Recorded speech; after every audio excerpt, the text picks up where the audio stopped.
¿Cuántos creen o sospechan que hay más que podemos aprender de Él? Es decir, que no hemos visto la totalidad de su gloria. La pura verdad es que ni en la eternidad vamos a ver la totalidad de su gloria. Sin embargo, podemos ir creciendo en nuestra percepción de la gloria del Hijo de Dios, y entre más que le vemos a Él, más transformados somos, ¿sí o no? Y más gloria hay que brota de nuestra vida para con el Señor. Entonces yo les invito en esta noche que abran sus Biblias a la epístola a los Hebreos y el capítulo 6. Y vamos a leer los versículos 13 hasta el 20. ¿Cuántos quieren que Cristo sea glorificado en nuestro medio en esta noche? Si Él es glorificado en nuestro medio, el Padre está feliz, el Hijo está feliz, el Espíritu Santo está feliz y nosotros también. El único triste es el diablo y nuestra carne. ¿Está bien? Pero la verdad es que no les debemos dar mucha importancia a ellos. Hebreos 6:13 dice lo siguiente: porque cuando Dios hizo la promesa a Abraham, no pudiendo jurar por otro mayor, juró por sí mismo diciendo: de cierto te bendeciré con abundancia y te multiplicaré grandemente. Y habiendo esperado con paciencia, alcanzó la promesa. Porque los hombres ciertamente juran por uno mayor que ellos, y para ellos el fin de toda controversia es el juramento para confirmación. Por lo cual, queriendo Dios mostrar más abundantemente a los herederos de la promesa la inmutabilidad de su consejo, interpuso juramento. ¿Para qué? Para que por dos cosas inmutables, en las cuales es imposible que Dios mienta, tengamos un fortísimo consuelo los que hemos acudido para asirnos de la esperanza puesta delante de nosotros, la cual tenemos como segura y firme ancla del alma, y que penetra hasta dentro del velo, donde Jesús entró por nosotros como precursor, hecho sumo sacerdote para siempre, según el orden de Melquisedec. Vamos a orar. Padre, te damos gracias que tú nos has permitido reunirnos en este lugar, en esta noche, en el nombre de tu Hijo Jesús. Padre, yo sé que Jesús mismo está en nuestro medio. Lo que deseo en esta noche y lo que todos deseamos es que tu Hijo nos sea revelado para que al fin de cuentas Él pueda ser glorificado en nuestras vidas. Y Señor, que su gloria además pudiera impactar el alma nuestro. Padre, te pido mucha gracia en este momento para poder hablar. Pido gracia para todos los que están presentes para poder oír. Padre, que la fe pudiera venir por el oír por la palabra de Dios. Y Padre, que tu Hijo Jesús sea tanto revelado como glorificado en nuestro medio. Por eso has enviado el Espíritu Santo, para que Él glorifique a tu Hijo, y queremos que Él tenga plena libertad en esta noche, para hacer lo que a Él le encanta hacer, glorificar a tu Hijo. Y en el nombre de Jesús te lo pido. Amén. En la mañana, a los que estaban presentes, les hice la pregunta en cuanto a cuántos habían leído la epístola a los Hebreos. Ahora les hago la misma pregunta. ¿Cuántos de ustedes han leído la epístola a los Hebreos? Bajen la mano. ¿Cuántos la han entendido? Como que medio, ¿no? Yo les decía, es alguno de los libros más difíciles del Nuevo Testamento de entender. El único otro que es más difícil es Apocalipsis. ¿Está bien? Hay muchos que entran en Apocalipsis con mente sana y salen trastornados. Pero al fin de cuentas, aquí tenemos a la epístola a los Hebreos. Vamos a ser honestos. Es un poco difícil de entender. porque constantemente está haciendo referencia al Antiguo Testamento, y si no tenemos buenos trasfondos en el Antiguo Testamento, se nos hace difícil de entender. Sin embargo, es un libro inspirado por el Espíritu de Dios, y el mismo autor del libro, el autor divino, está en nosotros, ¿sí o no? El Espíritu Santo. Él quiere ser nuestro tutor personal. Tú puedes comprar el libro de la persona que sea y tengo dudas que él venga a explicarte su libro. Pero teniendo la Biblia en la mano, el mismo Espíritu quien inspiró la Biblia está en nosotros, y él anhela abrir nuestros ojos a lo escrito, y sobre todo el contenido de la Biblia se resume en una persona, Jesús de Nazaret. ¿Están conmigo? Esta porción de la Escritura que acabamos de leer está difícil. Digan conmigo, difícil. Porque está hablando cosas que tal vez no entendemos. Vamos a volver a leer los versículos 13, más o menos hasta el 16. ¿Está bien? Dice, porque cuando Dios hizo la promesa a Abraham, no pudiendo jurar por otro mayor, juró por sí mismo, diciendo, de cierto te bendeciré con abundancia, te multiplicaré grandemente, y habiendo esperado con paciencia alcanzó la promesa. Y luego fíjense en el versículo siguiente que dice, versículo 16, porque los hombres ciertamente juran por uno mayor que ellos, y para ellos el fin de toda controversia es el juramento para confirmación.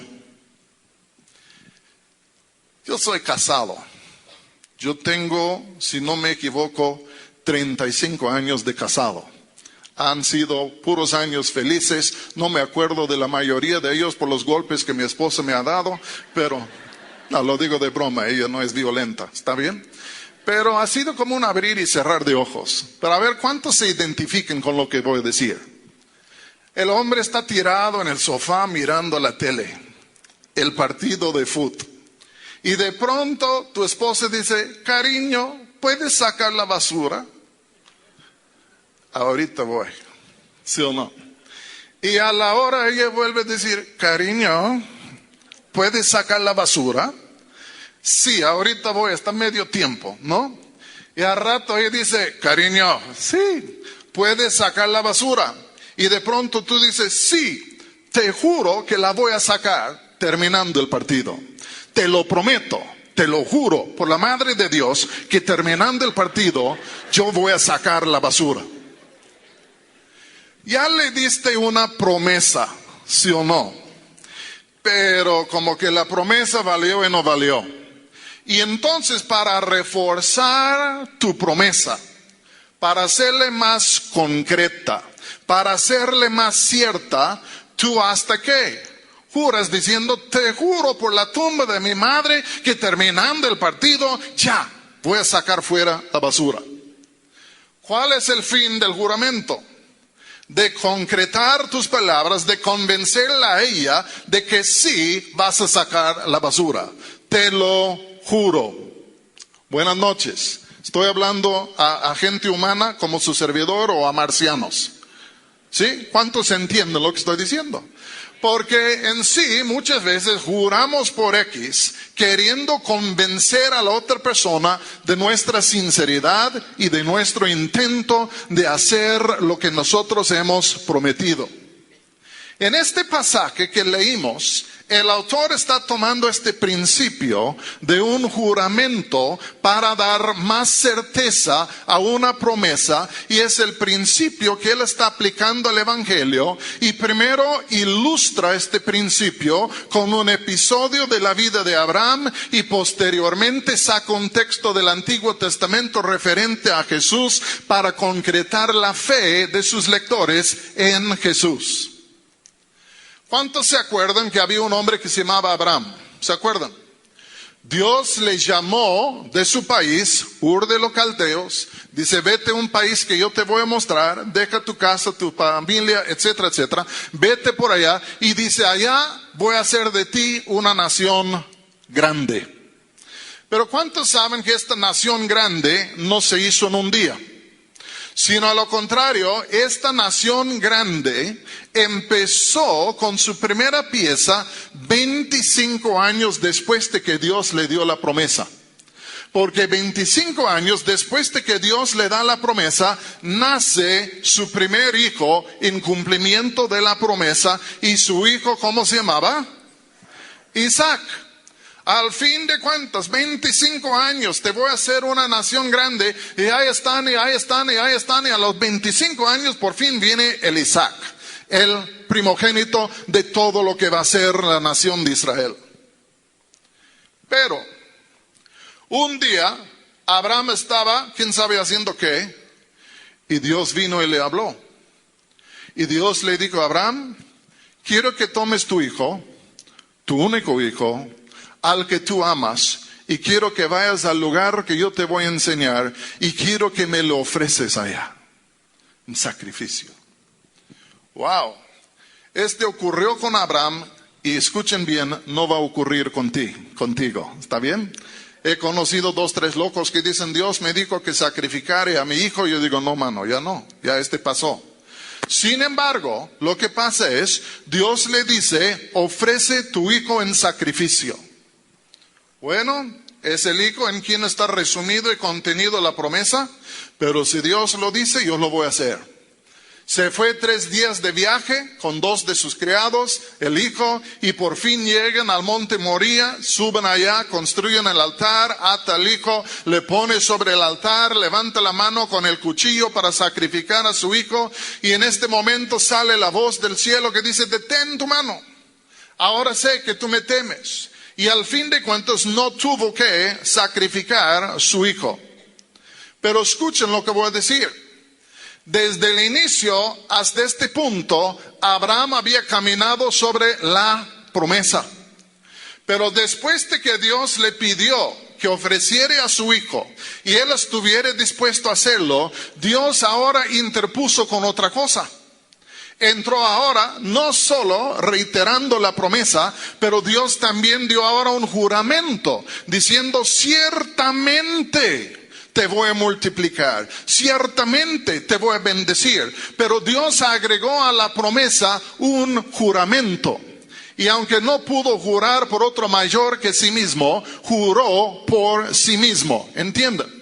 Pero el principio es que había promesa y luego se agregó el juramento, y yo creo que el juramento se agregó con la finalidad de fortalecer la fe de Abraham, de concretar más en él la convicción de que Dios iba a hacer lo que él dijo que iba a hacer, y al fin de cuentas dice que Abraham heredó la promesa. El principio es cuando haya promesa, después viene el juramento, y el juramento es para concretar la promesa, para crear mayor convicción en el corazón de aquellos que han recibido la promesa. Prometió a Abraham y Abraham escuchó, pero después de su obediencia Dios le agregó el juramento, yo creo para que el alma de Abraham descansare aún más. El principio es promesa y juramento. Pero estamos hablando ahora del Nuevo Testamento. Estamos hablando de la epístola a los Hebreos. Y es después de ilustrar el principio, habiendo declarado el principio, que ahora el autor de la epístola a los Hebreos toma este mismo principio y comienza a señalar algo del Nuevo Testamento, que realmente es esto. Oigan bien. El Salmo 110, un tremendo salmo mesiánico. El versículo 1 dice: el Señor dijo a mí: Señor, siéntate a mi diestra hasta que haga tus enemigos estrado de tus pies. Algunos de los textos más citados en el Nuevo Testamento en cuanto a la realeza de Jesús. Pero el versículo 4 es otro texto del Salmo. Y es en este texto, si quieren ver a mediados del versículo 21 del capítulo siguiente, ahí pueden verlo sin tener que buscar en los Salmos. 7:21, a mediados del versículo, aquí está citando el autor 110 de Salmo, versículo 4, dice: juró el Señor y no se arrepentirá, tú eres sacerdote para siempre. según el orden de Melquisedec. ¿Qué está pasando? Dios está hablando por boca de David, y David era profeta. Y el Dios eterno está hablando por la boca de David y está dirigiendo algunas palabras a alguien venidero. Ahora sabemos quién era tal persona venidera. Tal persona venidera era Jesús de Nazaret. Y es como que el Dios eterno, hablando por la boca de David proféticamente, está enviando una palabra a Jesús, y la palabra es esta, vuelvo a decir: juró el Señor y no se arrepentirá, tú eres sacerdote para siempre según el orden de Melquisedec. ¿Cuál parte es la promesa y cuál parte es el juramento?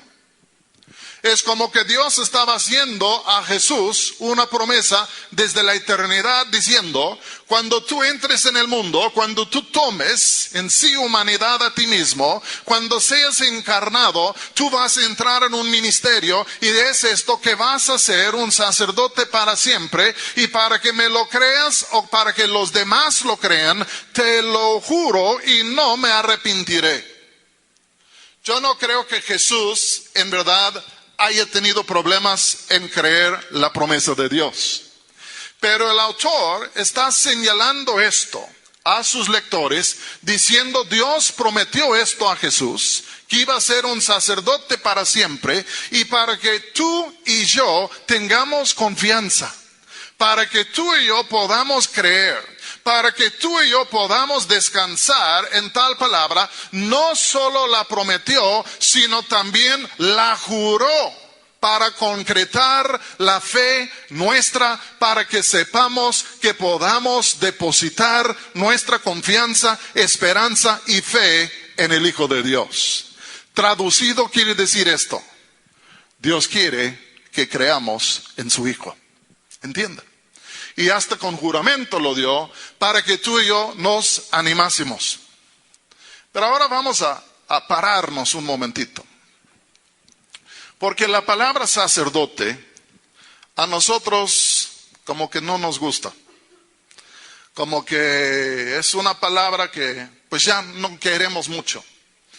Y yo creo que se debe al hecho del abuso que ha habido en ciertos círculos de religión popular. Y el concepto del sacerdocio normalmente es algo que nosotros decimos: pues yo ya no soy de aquella banda, ahora soy de la banda evangélica, y ya no tenemos sacerdotes, sino que tenemos pastores. ¿Me estoy explicando bien o no? Sin embargo, la Biblia dice que Jesús es nuestro sumo sacerdote. ¿Acaso es nuestro sacerdote? Sí, la Biblia dice que Él es nuestro sumo sacerdote.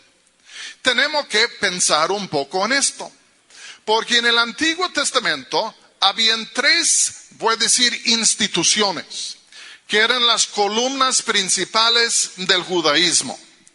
La primera institución era la institución profética. Tomen en cuenta que eran el pueblo de pacto de Dios. Moisés medió el pacto. Pero la primera institución era la institución profética. Digan conmigo, profética. ¿Qué hacían los profetas? Dios hizo su pacto con Israel. Dios dio su ley a Israel. Y dice: si ustedes caminan conforme a esta ley, van a ser bendecidos. Y todos decían aleluya. Pero dice: pero si no caminan conforme a esta ley, van a ser, ¿qué? Maldecidos. Hay más maldiciones en Deuteronomio 28 que bendiciones. Pero el principio es esto: Dios es su Dios, ellos son su pueblo, están en un pacto con Dios, y Él da su ley, que son como las reglas del pacto, y dice: si ustedes caminan adentro de las reglas del pacto, van a tener comunión conmigo, van a ser sumamente bendecidos. Pero si transgreden y se vuelven idólatros y transgreden las palabras, van a venir maldiciones sobre ustedes. ¿Qué hacían los profetas? Algunos dicen que hasta que los profetas eran como los abogados de Dios.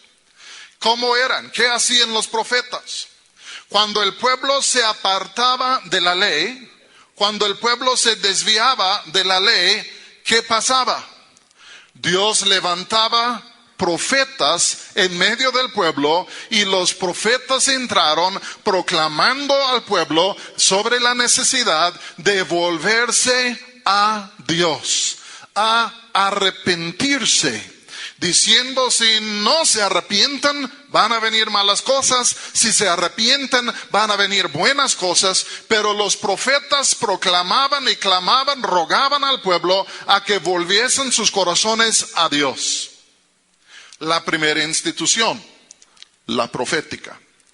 La segunda, ¿cuál era? La institución sacerdotal. Digan conmigo, sacerdotal. ¿Por qué? Porque Dios hizo un pacto con su pueblo. Pero Dios sabía que su pueblo, por su debilidad, iba a cometer sus errores, que iban a transgredir. Entonces era necesario que Dios estableciera una institución o un orden, un ministerio que tuviera la capacidad de volver a reconciliar el pueblo con Dios adentro del pacto. Este fue el trabajo del sumo sacerdote y de todo el sacerdocio, que cuando el pueblo se arrepentía, ofrecían los sacrificios necesarios para volver a reconciliar el pueblo con Dios adentro del pacto. ¿Cuántos de ustedes son casados? Confiesen. Me encantaría decirles que en 35 años de matrimonio, nunca, ni una sola vez, he tenido un pleito con mi esposa. Pero la verdad es que estoy en la presencia de Dios y no conviene mentir en su presencia. Casi al casarnos tuvimos un pleito. Imagínense. Y era sobre una Coca-Cola. ¿Pueden imaginar esto? Yo le decía a mi esposa: vamos a comprar una Coca y compartirla. Y ella dice: no, yo quiero una para mí, a solas. Yo le dije: no vas a tomar toda la Coca-Cola, vamos a repartir una. Yo quiero una.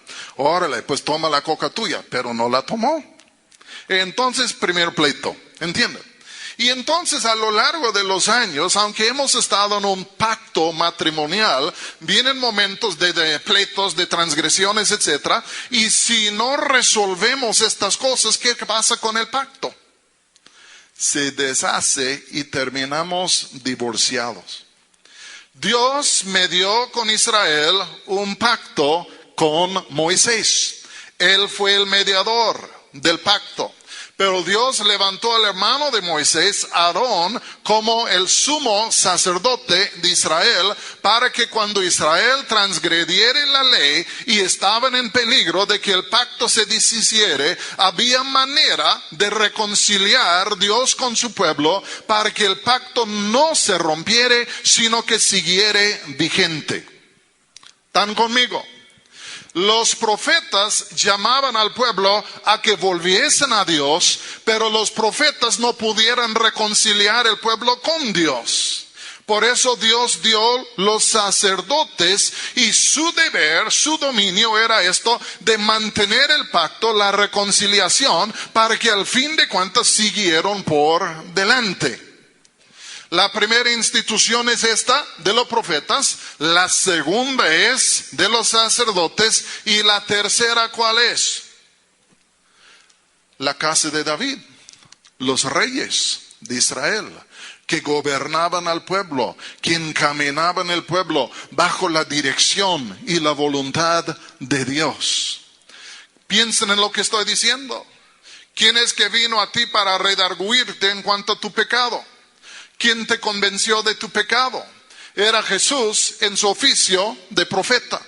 ¿Quién es que te reconcilió con Dios el día que tú te arrepentiste? Era Jesús en su oficio de sacerdote. ¿Quién es aquel que ahora es el Rey y el Señor de nuestra vida, bajo el dominio de lo cual caminamos? ¿Es quién? Jesús, nuestro Rey. Jesús es nuestro profeta, Él es nuestro sacerdote y Él es nuestro Rey. Si un día no tienes nada que hacer, Ponte a revisar tu historial en Dios y trata de identificar los momentos cuando Él se acercó a ti como profeta, cuando Él se acercó a ti como sacerdote y cuando Él se ha acercado a ti como rey. Porque Él viene a nosotros adentro de estas tres dimensiones. ¿Por qué? Porque Él es el mediador entre Dios y los hombres. Él es aquel que está y constantemente está obrando con nosotros sobre estos. No es psicólogo, es profeta, es sacerdote y es rey. Ahora, el tema principal de Hebreos, conforme a que yo la veo, la epístola, es el sacerdocio de Jesús. Claro que habla de su oficio profético en el capítulo 1, y hay multitudes de textos que hablan de su señorío, pero el tema verdadero, el mero sabor ranchero, ¿entienden? El tema verdadero de la epístola a los Hebreos es el sacerdocio de Jesús. Volviendo a lo que dijimos, viene la promesa con el juramento. Dios dio promesa a Abraham, luego interpuso juramento. Ahora proféticamente señaló a Jesús y le prometió a él que iba a ser un sacerdote para siempre, conforme al orden de Melquisedec, pero también puso allí un juramento. ¿Para qué? ¿Para que Jesús creyere? No tanto. Yo no creo que Jesús tenía problema con esto.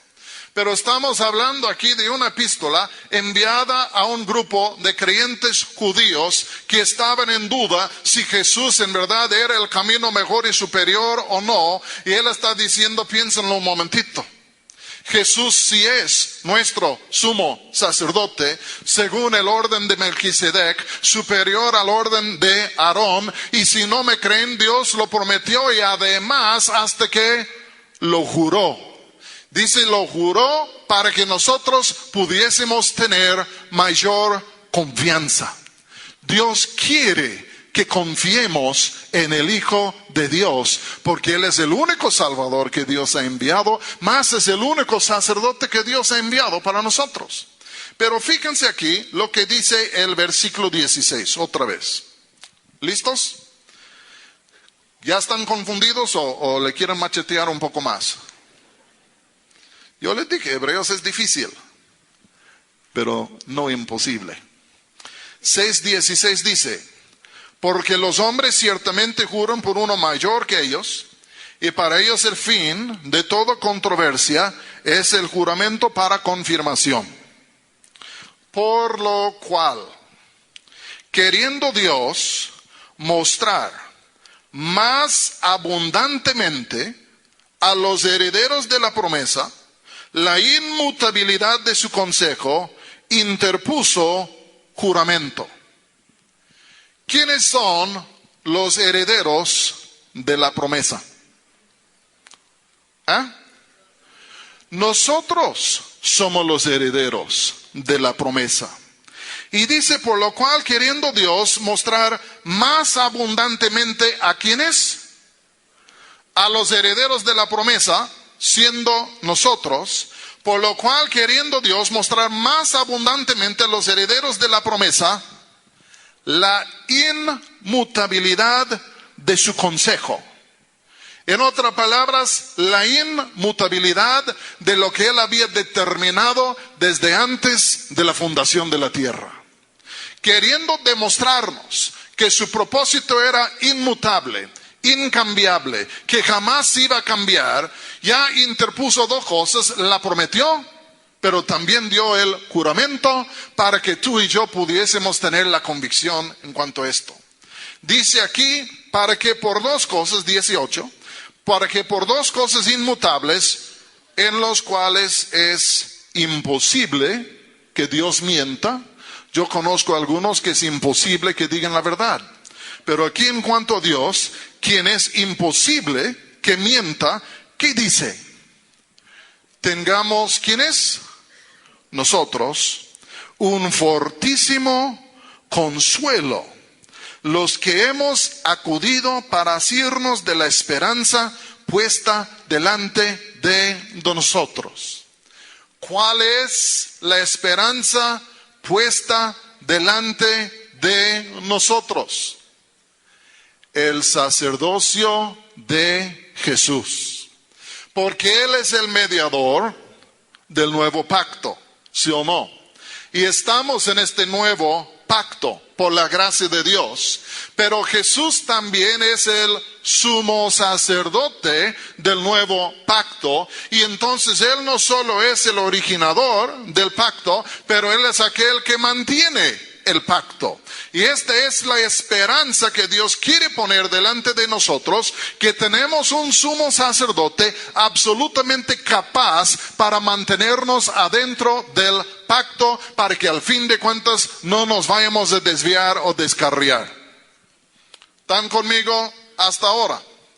Dice que Dios del juramento. ¿Para qué? Para que nosotros tuviésemos un fortísimo consuelo, esperanza, ánimo, convicción. ¿Estás convencido en lo más profundo de tu ser que Jesús es el camino y el único camino? Yo quiero decirles algo. Hay muchas personas religiosas que ven a Jesús como uno entre muchos. Pero cuando Dios obra en ti, el Espíritu Santo obra y pone adentro de ti una convicción insacudible de que Jesús es el camino, el único camino hacia Dios. Y esto es, yo creo, una huella, una evidencia, un fruto de los que han nacido de nuevo verdaderamente. Hay muchas personas que han tenido una experiencia con Dios, pero no han nacido de nuevo. Han habido momentos que han sentido el poder y la presencia de Dios, pero su corazón no ha cambiado. Pero cuando uno se convierte de a veras y Dios entra y cambia el corazón, nace en lo más profundo del corazón uno un sentir insacudible de que Jesús es el camino. Y hasta que uno dice, pues explícamelo. Y hasta uno dice, voy a hacer la lucha, pero tengo esta convicción que no se me quita, que está clavado en lo profundo de mi ser. Jesús es el camino. Si tú no tienes esta convicción dada por el Espíritu de Dios, te quiero decir algo. Busca a Dios hasta que la tengas. Busca a Dios hasta que la tengas. Porque si no tienes esta convicción, las circunstancias de la vida te van a mover y te van a cambiar. Porque la iglesia necesita esta convicción profunda, arraigada, inconmovible en nuestro ser, de que Jesús es el camino. Buenas noches, ¿están conmigo? Vamos a continuar la jornada.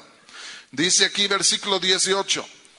Para que por Dios, por dos cosas inmutables, en las cuales es imposible que Dios mienta, tengamos un fortísimo consuelo, los que hemos acudido para asirnos de la esperanza puesta delante de nosotros.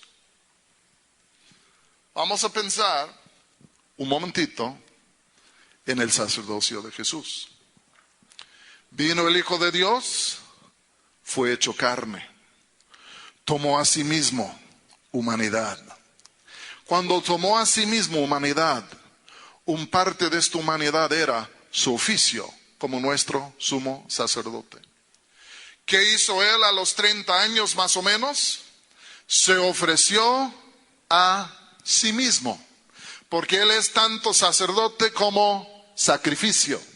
Se ofreció a sí mismo sin mancha, entiendan, sin contaminación. Se ofreció a sí mismo en la cruz del Calvario, porque la cruz era el altar suyo. Se ofreció a sí mismo, pero después de ofrecerse, ¿qué pasó? Resucitó de los muertos y enseguida ¿qué? Ascendió a la diestra del Padre, y conforme a lo que dice aquí la epístola a los Hebreos, Él ahora está a la diestra del Padre en lugares celestiales, intercediendo por nosotros, abogando por nosotros, representándonos delante de Dios. Su sacerdocio se divide en lo terrenal y lo celestial, porque en la tierra se ofreció en la cruz, pero posteriormente ascendió a lugares celestiales, el mero en sí, lugar santísimo, y ahí presentó su sangre, pero más que esto, nos representa ya. Aboga, intercede por nosotros. Como dijo el salmista, ¿a quién tengo yo en los cielos, Señor? Sino a ti. Yo no confío en las intercesiones de los santos, discúlpenme. Yo no confío en las intercesiones de la Madre de Dios, porque ni madre tiene. Pero yo sí confío en las intercesiones del hombre Jesús, quien está en la presencia de Dios en esta noche, abogando e intercediendo conforme a la voluntad de Dios por cada uno de nosotros. Yo fui pastor por 18 años hasta que Dios liberó a la iglesia. Y no faltaba que había alguien en la iglesia que desaparecía por 2 meses. Y terminando los 2 meses vendría a la iglesia y diría, yo quiero dar testimonio. Ya las cosas me iban muy mal, casi me morí 5 veces, el diablo estaba encima, vino mi suegra por 1 mes y al fin de cuentas ahí estaban, y ahí sufrí tantas cosas y creía que iba a morir. Y yo les quiero dar las gracias a todos ustedes que oraron por mí. Sentí sus oraciones. Y tú dices, ¿tú oraste por él? Ni sabía que tenía problemas. ¿Tú oraste por él? Ni le conozco. Sin embargo, dice que sentía las oraciones de nosotros. Disculpen lo que les voy a decir. No sentía nuestras oraciones porque no orábamos. Las oraciones de quien sentía. De aquel que está a la diestra del Padre, quien abogaba, quien intercedía por él. ¿Por qué? Porque Jesús, mis hermanos, vive para siempre para hacer intercesión para nosotros. Y ahí está él en esta noche. ¿Me estoy explicando bien? Dice aquí que nosotros, versículo 18, otra vez, se lo voy a leer, para que por 2 cosas inmutables, en los cuales es imposible que Dios mienta, tengamos un fortísimo consuelo los que hemos, fíjense en la palabra, acudido para asirnos de la esperanza puesta delante de nosotros. Fíjense en la palabra acudir. El beneficio de hoy en día es que hay tantas traducciones de la Biblia que si sigues buscando por fin vas a encontrar uno que dice lo que tú quieres. Yo les voy a leer estos versículos en la Biblia de las Américas, porque me gusta la palabra que usa en lugar de la palabra acudir. Dice aquí, de la misma manera Dios, deseando mostrar más plenamente a los herederos de la promesa la inmutabilidad de su propósito, interpuso juramento a fin de que por 2 cosas inmutables en las cuales es imposible que Dios mienta, fíjense en lo siguiente, seamos grandemente animados los que hemos huido para refugiarnos, echando mano de la esperanza puesta delante de nosotros. Fíjense en esta frase, los que hemos huido para refugiarnos. ¿A dónde huimos para refugiarnos? A Jesús, nuestro sumo sacerdote. Escúchenme. En el Antiguo Testamento, digan conmigo, en el Antiguo Testamento, si hubiera un hombre que por accidente matare a otro, al matarle, inmediatamente llegaría a ser expuesto a lo que llamaban el vengador de sangre. ¿Qué es esto? Un pariente o los parientes del muerto. Y ellos, por la ley, un ojo por ojo, diente por diente, vida por vida, ellos, conforme a la ley, al morir lo suyo, tenían el derecho de venganza y de matar al culpable de la muerte. ¿Me estoy explicando bien?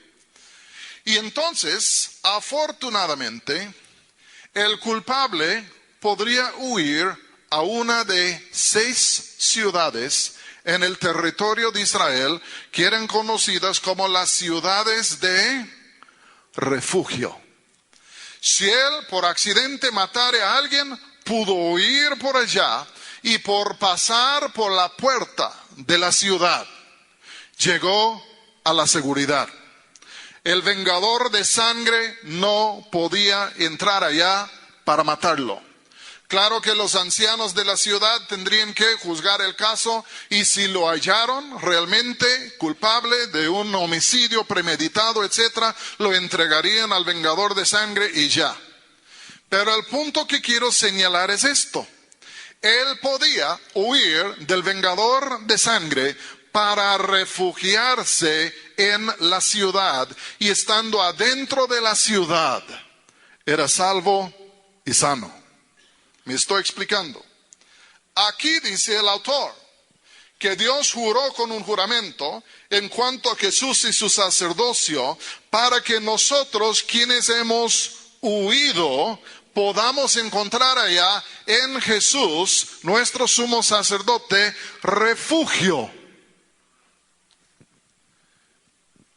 ¿Cuántos creen que existe una cosa que se llama el pecado? ¿Se han dado cuenta que vivimos en un día y en un mundo en donde parece ser que todas las fuerzas y todas las cosas que hay están luchando para demoler y quitar de nosotros la noción del bien y del mal, del pecado? Ahora soy víctima, ahora es esto, ahora es tal, ahora pues yo soy quién sabe de qué. Y hay un intento deliberado, yo creo, por las potestades de las tinieblas, con el fin de borrar el concepto del pecado de nuestra mente y de nuestro corazón. Pero les voy a decir algo, haga lo que haga el hombre, Dios ha dado su palabra. Y el pecado es, o sea, transgredir o no obedecer. Y si nosotros queremos reconocer o no, existe aún justicia, pero también existe el pecado. Si tú y yo pecamos, y la Biblia dice por cuanto todos pecaron y son destituidos de la gloria de Dios. Si tú y yo pecamos, fíjense lo que voy a decir. No lleguemos a ser sujetos al vengador de sangre, como aquel amigo en el Antiguo Testamento, pero por otro lado, sí llegamos a llegar a ser sujetos al juicio de Dios. ¿Sí o no? Porque la paga del pecado es la muerte. Y vivimos en un tiempo en donde todos quieren negar el pecado y además quieren negar el juicio de Dios. Y yo lamento decirles, hasta en la iglesia hay elementos que quieren negar el pecado y quieren negar el juicio de Dios y a la vez nos quieren decir que están representando a Dios, pero yo les quiero decir que son maestros y profetas falsos. Porque aquel que dice lo que Dios no dice, aquel que niega lo que Dios dice, al fin de cuentas habla de sí mismo, de su propia cuenta y es falso. Lo que la iglesia hoy en día necesita para poder cambiar el mundo es de recuperar su entendimiento de lo que es la palabra de Dios, la ley de Dios, su concepto de lo que es el pecado y no solo su concepto del bien y del mal, y además de volver a recuperar un concepto que el hombre no quiere reconocer y la iglesia no quiere reconocer, pero que es de la ira de Dios. Porque la Biblia dice que la ira de Dios se ha revelado de los cielos en contra de toda impiedad y toda injusticia del hombre y nosotros pretendemos que no existe. Mis hermanos, podemos pretender como queremos, pero no vamos a cambiar nada. Nada más vamos a ir de vista ceguera, pero no vamos a cambiar a Dios ni a sus principios.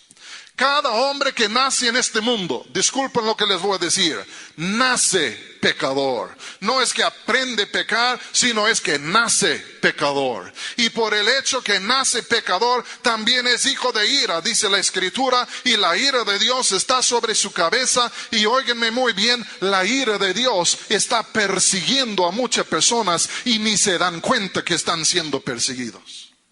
Y cuando por fin llega el juicio de Dios sobre alguien, están sorprendidos. Pues Dios, me dijeron que tú eres buena gente.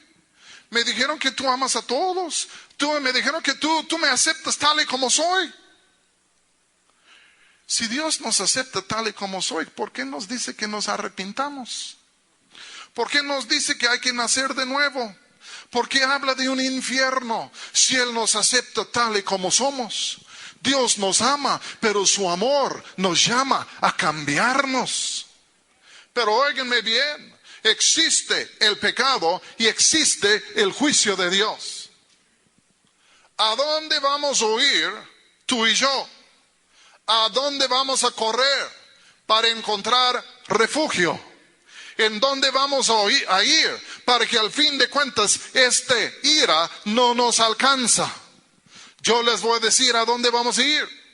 No vamos a ir a una ciudad de refugio, sino que vamos a ir a un sacerdote de refugio. Vamos a ir a un salvador de refugio. Y su nombre es Jesús. Y les voy a decir por qué Él puede ser de refugio para nosotros. Es porque Él derramó su sangre por nosotros en expiación para los pecados nuestros. Y si huimos a Él y decimos: Jesús, yo entiendo que tú pagaste la deuda mía, yo me humillo delante de ti, yo me arrepiento delante de ti, yo te he pido que me perdones, yo quiero esconderme en ti.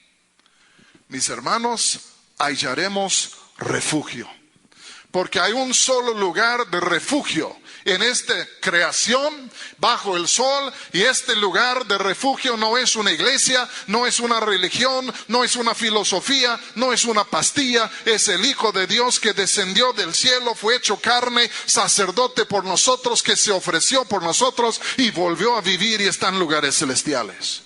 Yo te hago una pregunta: ¿en dónde te estás refugiando? Es que, pues yo no creo en estas cosas. ¿Este es tu refugio? ¡Qué bárbaro! Es pura paja. Bueno, es que en mi religión no creemos esto, creemos otras cosas. Felicidades, pero es paja, entiendan. ¿En dónde vamos a refugiarnos? Hay un solo lugar en donde podemos refugiarnos y es en Cristo Jesús. Y por eso Pablo dijo lo siguiente: ahora pues ninguna condenación hay para los que están en Cristo Jesús. Si no estamos en Cristo Jesús, lamento decirle lo siguiente: estamos bien fritos. ¿Sí o no? Pues es que pues no, pues mira, hermano, ya otro día. ¿Quién sabe el día o la hora de su muerte? Nadie sabe cuándo va a nacer, nadie sabe cuándo va a morir. Son secretos en las manos de Dios. ¿Y quiénes somos nosotros para presumir que podemos calcular las cosas? Y fíjense aquí, esta palabra me gusta. Los que hemos huido. Yo veo muy pocas personas huyendo al Señor. Huir. ¿Qué quiere decir huir? Que me doy cuenta que estoy en peligro de algo. Y esto me mueve tanto que yo corro, que yo huyo, que yo le doy mi todo para escapar. ¿Sí o no? Huyo a algo. Y yo me hago la pregunta, cuando reducimos al evangelio a esto: todo lo que quieren entrar en el reino de Dios, vengan y saluden al pastor. ¿Acaso él es el mediador de la gracia de Dios? Mis hermanos, por favor, nosotros hemos engañado a más gente que la Iglesia Católica. ¿En serio? ¿Cuántas personas hay hoy en día que creen que son salvos porque saludaron al pastor? O porque levantaron la mano, o porque vinieron al frente. Y ya vienen al frente y están ahí, masticando su chicle, mirando al cielo. Pues apúrate, pastor, ya quiero ir, ya déjame entrar al reino de Dios. Este no es de huir, es de presumir. Hay millones de presumidos que nunca han huido porque nunca han sido despertados a su peligro verdadero. Mis hermanos, los cielos y la tierra van a pasar, pero su palabra no va a pasar. Y yo quiero decirles algo, si su palabra no nos hace temblar, todavía no la conocemos. Buenas noches. A ver, pellizca al que está a tu lado, a ver si está vivo todavía.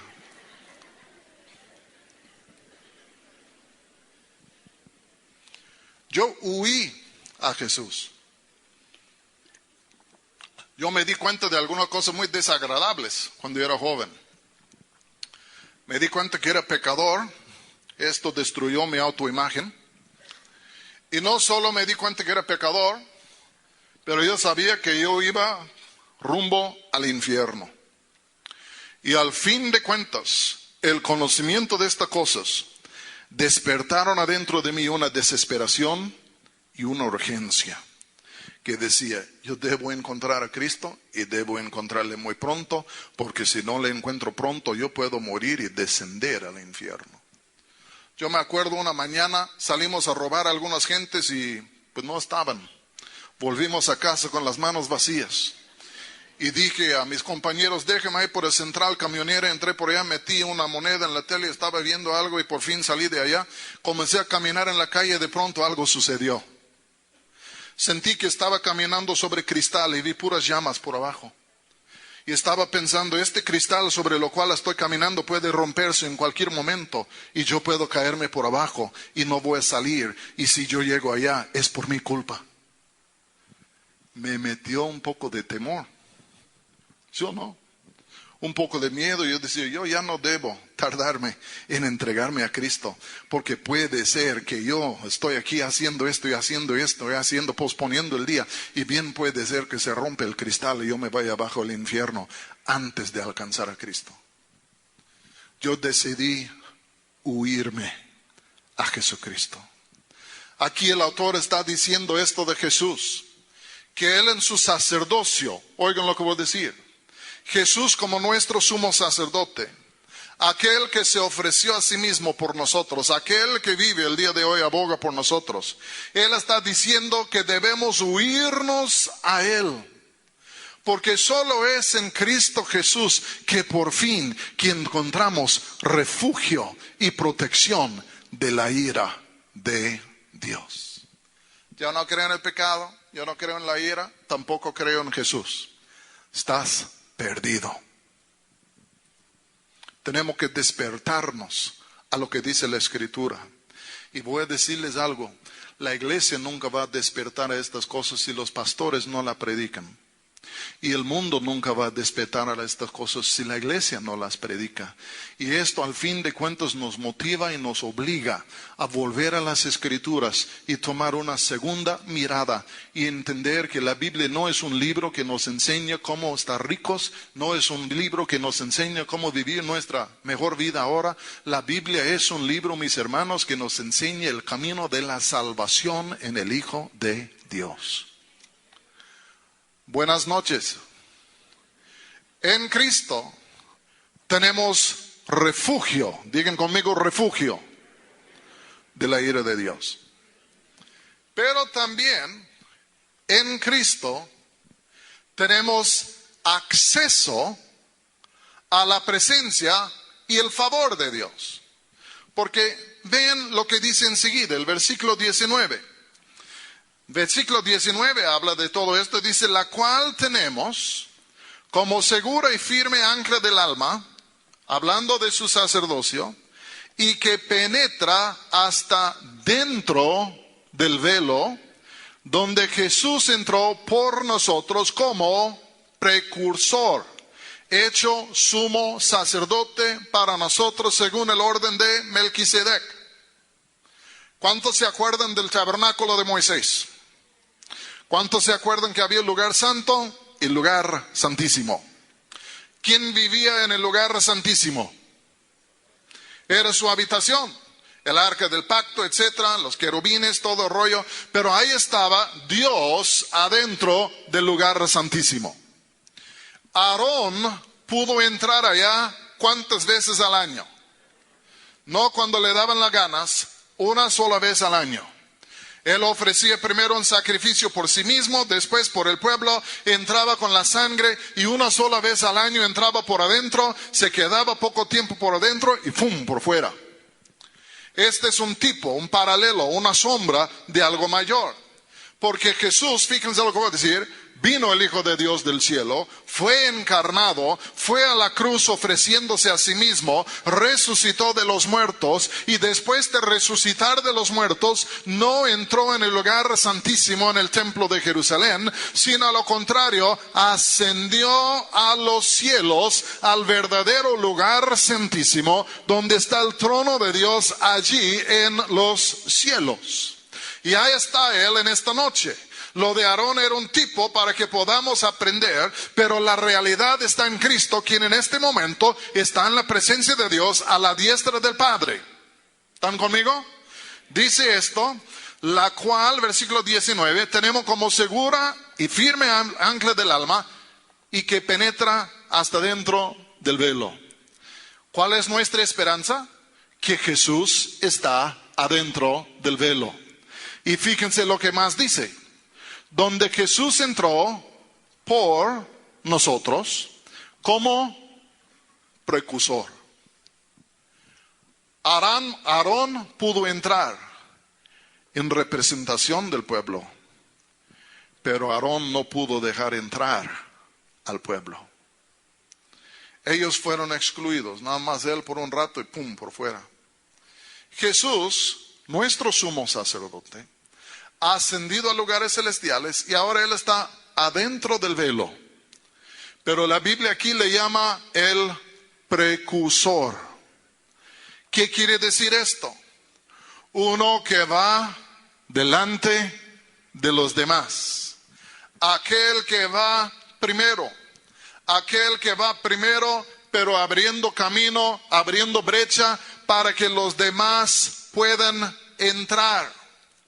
En Cristo Jesús, no solo tenemos refugio de la ira de Dios, pero en Cristo Jesús también tenemos acceso a la presencia de Dios, acceso al favor de Dios. No hay nadie más que puede hacer esto, ni Elías, ni Enoc, ni nadie. El único que nos puede dar acceso a la presencia de Dios es Jesús, porque Él es el único que derramó su sangre para purificar su pueblo, para que al fin de cuentas su pueblo pudiera entrar por allá. No por lo que nosotros hemos hecho, sino por lo que Él ha hecho por nosotros. Yo les hago una pregunta. ¿Cuántos creen que es algo glorioso y que es un privilegio tener acceso a la presencia de Dios? ¡Qué lindo! Después de vivir en la carne de este mundo, en compañerismo con los demonios y espíritus malignos, y al fin de cuentas vamos para acudirnos a refugiarnos en Cristo Jesús y se rompe toda esta basura de lo pasado y de pronto como que la puerta del cielo mismo se abre y ahí entramos y ahora estamos en la presencia de Dios. Y la presencia de Dios está en nosotros. Y en Cristo Jesús tenemos comunión con Dios Padre. Tenemos una verdadera intimidad con Dios Padre. Al fin de cuentas estamos en su presencia. Pero Él que es nuestro refugio, también es nuestro acceso. Y Él mismo que dijo, yo soy el camino, la verdad y la vida. Y nadie, digan conmigo, nadie. Y nadie viene al Padre sino por mí. Y les voy a decir, nadie puede venir al Padre mediante Él, a menos que sea por el hecho que Él derramó su sangre por nosotros. Yo me acuerdo cuando me convertí, hace 1000 años. Realmente era en el año 72. Yo era drogadicto y una noche como la medianoche me enfadé. Me fui a un hospital católico en el barrio. Yo era Era yo un hombre blanco viviendo en una casa con 2 chicas blancas en el barrio negro de nuestra ciudad. Y al fin de cuentas me enfadé, me fui al hospital católico pensando tal vez Dios esté acá. Y en urgencias yo oré. Y yo le dije, Señor Jesús, perdona todo lo que he hecho. Ven a mi corazón y cámbiame. ¿Saben ustedes qué pasó en aquel momento? En aquella noche cuando yo me arrepentí y tomé refugio en Jesús, mi sumo sacerdote, yo encontré refugio de la ira de Dios, pero también yo encontré acceso a Dios y Él vino a mi corazón y me transformó. Y desde aquel día yo he vivido en comunión con Él, porque en Cristo tengo acceso. En Cristo los cielos están abiertos. Dice Efesios 2 que con Él juntamente hemos sido dado vida, hemos resucitado juntamente con Él y que estamos sentados juntamente con Él en lugares celestiales. ¿Por qué? Porque ahí está nuestro sumo sacerdote, ahí estamos nosotros con Él. Si tú compraste una salvación que no te ha dado acceso a la presencia de Dios, vuélvete a la iglesia que te lo vendió, pide un reembolso y vete a otra. Porque es defectuosa la salvación que te dieron. Porque en Cristo hallamos refugio de la ira de Dios Santo. Y en Cristo hallamos acceso a Dios en toda su gracia. Y yo creo que un parte esencial, la plenitud de la salvación es esta, que somos restaurados a la comunión por la cual fuimos creados. ¿Sí o no? ¿Quieren hacerse un poco teológicos en esta noche? ¿Cuántos se acuerdan del nombre Martín Lutero? No falta un tonto que dice, pues, yo no estoy protestando nada. Pues es porque no has leído la historia. Y si leyeres la historia verías por qué estaba protestando Lutero. Lutero, al convertirse, comenzar a interpretar las escrituras. Oigan lo que voy a decir. Dividió todas las escrituras en 2 pactos. El pacto de la ley y el pacto de la gracia. Y uno dice, Antiguo Testamento y Nuevo Testamento. Digan conmigo, no.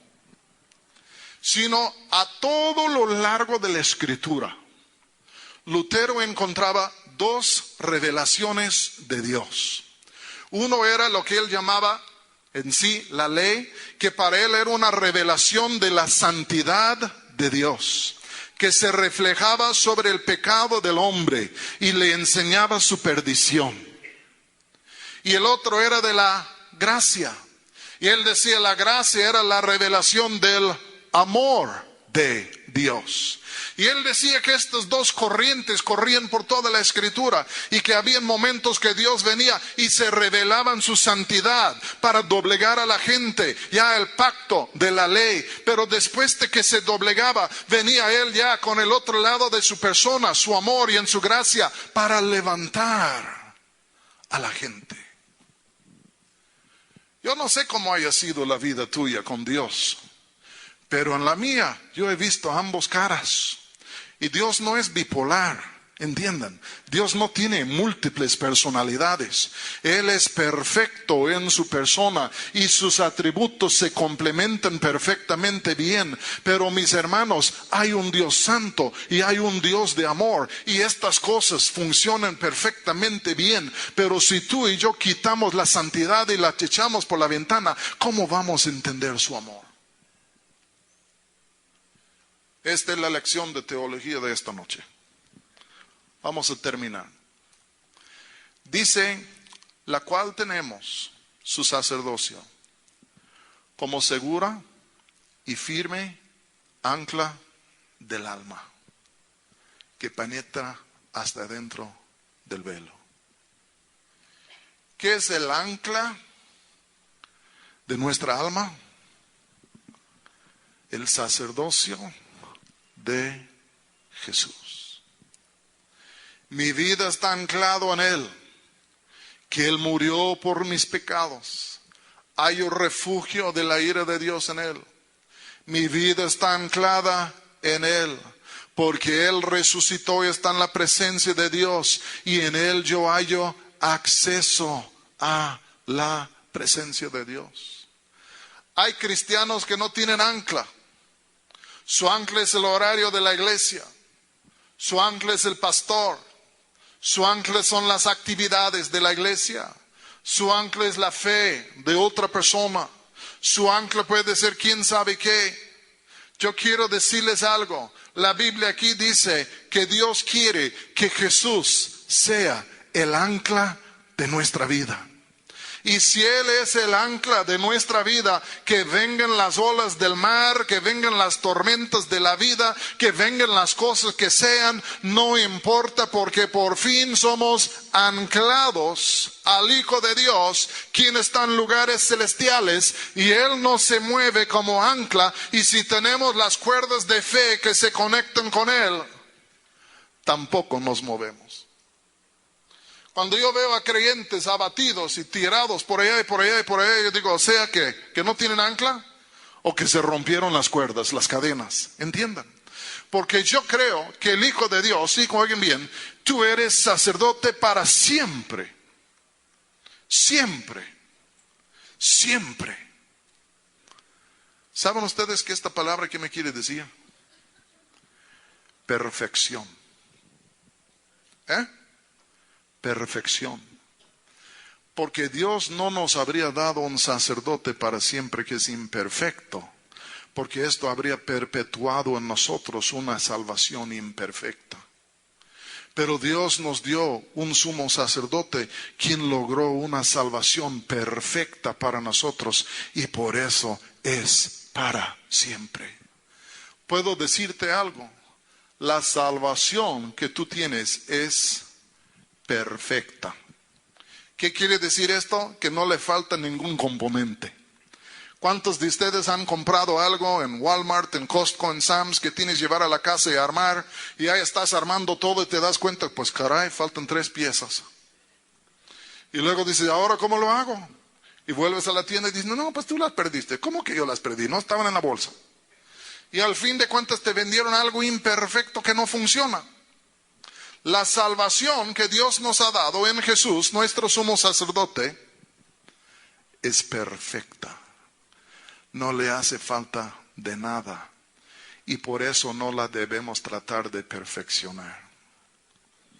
Bueno, yo sé que el evangelio es muy bueno, pero vamos a echarle un poco de sal de psicología. Pues un poco de superación personal. Y ahí vamos a sazonarle con otra cosa. Y a rato hemos echado a perder la sopa. ¿Sí o no? Porque lo que tenemos ya es perfecta. Por eso es eterna. ¿Quién puede mejorar la obra de Dios? ¿Quién puede mejorar la obra de Jesucristo? ¿Quién puede agregar algo a esto? Digan conmigo, nadie. Y aquel que lo trata de perfeccionar, como los judaizantes en Galacia, echaron a perder la sopa. Lo que tú y yo tenemos que hacer es esto. No de echar mano a la salvación queriendo perfeccionarla. Debemos echar ojo a la salvación que Dios nos ha dado para contemplarla en su gloria y en su perfección, y permitir que haga su obra perfecta en nosotros. ¿Están conmigo? Ya voy a terminar por última vez. Hebreos es difícil de entender, pero revela la gloria de Jesús. ¿Qué hace uno? Te prometo que haré esto. Te lo juro. ¿Entienden? Juramos para reforzar la promesa. Dios prometió a Abraham, pero reforzó la promesa con el juramento. Dios le prometió a Jesús que iba a ser nuestro sumo sacerdote para siempre con una obra perfecta. Y reforzó la promesa con un juramento. No para Jesús, sino para nosotros. Para que tú y yo tuviésemos más confianza. Esta gente estaba en peligro de retirarse del evangelio. El autor dice, un momentito, ¿a dónde van? Este es lo eterno, lo perfecto. Dios lo concretó con juramento. Ellos entendían, pero se iban retirando. Yo creo que hoy en día hay muchos que van en el sentido contrario. ¿Será o no será? ¿Será o no será? Y lo que Dios quiere hacer es que quiere clavar adentro de nosotros una convicción inconmovible de que Jesús es el verdadero Salvador, mediador, sacerdote, y en Él encontramos refugio de la ira de Dios, y en Él encontramos acceso verdadero a la presencia de Dios. Y si al fin de cuentas soy salvo de la ira de Dios y disfruto del favor de Dios, ¿qué más necesito? ¿Qué me falta? Lo tengo todo. Amén. Vamos a ponernos en pie. Si puede venir el amiguito que toca aquí el teclado.